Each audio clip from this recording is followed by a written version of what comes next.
بسم الله الرحمن الرحيم. الحمد لله رب العالمين، وأصلي وأسلم على سيدنا محمد وعلى آله وصحبه وسلم أجمعين. رب اشرح لي صدري ويسر لي أمري واحلل عقدة من لساني يفقه قولي. ربي يسر ولا تعسر عليه. دعو iyo dikri ilaahay subxaana wa tacaala haddaad 3 jeer ku celiso u dhiganto adoo 6 saac fadhiyey meesha salaada subax aad ku tukatay oo 6 saacadood ilaahay keliya aad xusaysay. nabiga calayhi salaatu wasalaam ayaa salaada subax markii la tukaday kadib ayaa wuxuu ka tegay Juwayriya oo musalligeeda meesha ay ku tukanaysay fadhisa. wuxuu soo laabtay rasuulka calayhi salaam salaada duhur oo wax yar ay ka harsan tahay ayuu Juwayriya ku soo laabtay. markuu ku soo laabtay wuxuu arkay Juwayriya oo meesheedii weli fadhisa. wuxuu dhahay, Juwayriya, meeshii aan kaaga tegay miyaad weli fadhisaa? Juwayriya waxay tiri, oo xaaskii rasuulka ahayd, nabiga calayhi salaatu wasalaam xaaskiisa ahayd, waxay ku tiri, yaa rasuulallah, rasuulka ilaahu, salaada subax kadib meeshii aan fadhiyey oo ilaahay xuskiisa aan ku bilaabay dikriga ilaahay subxaana wa tacaala meeshii aan weli fadhiyaa. markaasaa wuxuu yidhi, Juwayriyay, waxaa jirto 3 jeer aan waxaan ku celiyey kalimaad oo xuska ilaahay ah. waxay u dhigantaa subaxdii markaad meeshaas fadhiisatay ilaa hadda waqtigan duhurka aada fadhiso inta ilaahay aada xusaysay waxaa u dhiganta 4taas kelimadood aan akhriyey oo 3 jeer aan kusoo celiyey. maxay tahay marka? walaal kasta inuu barto waayo, sababtoo ah waxaa laguu soo koobay ajirkii iyo thawaabkii 6 saacadood adoo meesha aada ku tukatay wayse ku fadhiya aada heli lahayd ayaa waxaa lagugu soo koobay 4 kalimaad oo 3 jeer aada ku celiso. maxay yihiin? subxaana allahi wabixamdih cadada khalqi wa ridaa nafsi wa zinata carshi wa midaada kalimaati. aan ku celiyo, subxaana allahi wabixamdih cadada khalqi wa ridaa nafsi wa zinata carshi wa midaada kalimaati. aan ku celiyo mar kale, subxaana allahi wabixamdih cadada khalqi wa ridaa nafsi wa zinata carshi wa midaada kalimaati. micnaha dikrigaasi, subxaana allahi waxaa nasahan ilaahay oo xumaan iyo nuqsaan oo dhan ka fog. ilaahay baa dhammaystiran ayaad leedahay oon la mid ahayn bini aadamka oo nuqsaan ah iyo makhluuqaadka oo dhan. wa bixamdi, mahad oo dhan ilaahay isagaa ku dheexan. wax walboo nicmo ah oo insaanka ama makhluuqaadka la siiyey waxaa ku mahadsan ilaahay subxaana wa tacaala keliya u bixiyey. intaas jeeraa waxaan subxaana allahi wabixamdiha waxaan ku celcelinayaa cadada khalqi, tirada ilaahay makhluuqaadka uu abuuray, manaa khalqiga ilaahay abuuray oo dhan tiradooda inta uu la egyahay ilaahaba og, wax og ma laha. oo jeeraa waxaan dhahayaa subxaana allahi wabixamdi.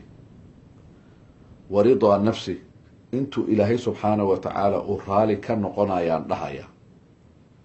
ama tafsiir kale, ilaahay subxaana wa tacaala waxaan ku weydiisanayaa raali ahaanshihiisa dhihitaanka kelimadaasi culus oo dikriga ah oo weyneynta ilaahay iyo mahadcelintiisa ah waxaan ugu dhowaanaya ilaahay inuu raali iga noqdo.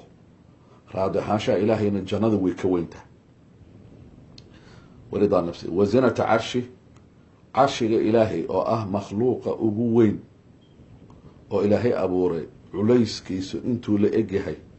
oo waxaan dhahayaa subxaana allahi wabixamdi, oo micnaheeda loola jeedo ilaahay subxaana wa tacaala wuxuu abuuray makhluuqaadka ugu weyn culayskiisu intuu la egyahay aan ku xusayaa ilaahu, aan dhahayaa subxaana allahi wabixamdi. carshiga ilaahay weyninkiisa makhluuqaadka waxaa kasoo haro dhan makhluuqaadka ugu waaweyn sida cirka iyo dhulka oo laisku geeyay waxay noqonayaan xalqada wareegsan ee silsilada oo dhulka lagu tuuray. dhul banaan oo lama degaan ah marka lagu tuuro yaraantaasay u yar tahay ayay la mid noqonayaan marka carshiga la barbar dhigo. kursiga oo carshiga kasii weyn marka la barbar dhigo. carshiga ilaahay subxaana wa tacaala malaa'ig ayaa xambaarsan. malaa'igta xambaarsan halkii malag oo ka mid ah dhegtiisa ilaa qoortiisa waxaa loo soconayaa bini aadan hadduu rabo inuu safar galo meesha weyninkiisa intuu gaaray. dadka bini aadanka hadday rabaan inay ku safraan oo dhegta ay ka socdaan oo qoortiisa ay gaaraan meesha ugu dambayso waxay ku qaadanaysaa 790 sanadood ay ku qaadanaysaa. 700 sanadood wax noolaan kara ma jiro. macnaheedu waxa waaye bini aadanka oo safarkaas ku jiro dhimanayaa waay. marka makhluuqa saas u weyn waa mid ka mid ah malaa'igta xambaarsan carshiga. carshigaas intuu la egyahay miisaankiisa oo subxaana allahi wabixamdihi ilaahay subxaana wa tacaala aan ku dhahayaa. wamidaada kalimaadka ilaahay subxaana wa tacaala intay la egyihiin kalimaadka ilaahay uu ku hadlay inta tiro la eg oo subxaana allahi wabixamdihi ilaahu aan ku dhahayaa ma la soo koobi karaa? may lama soo koobi karo.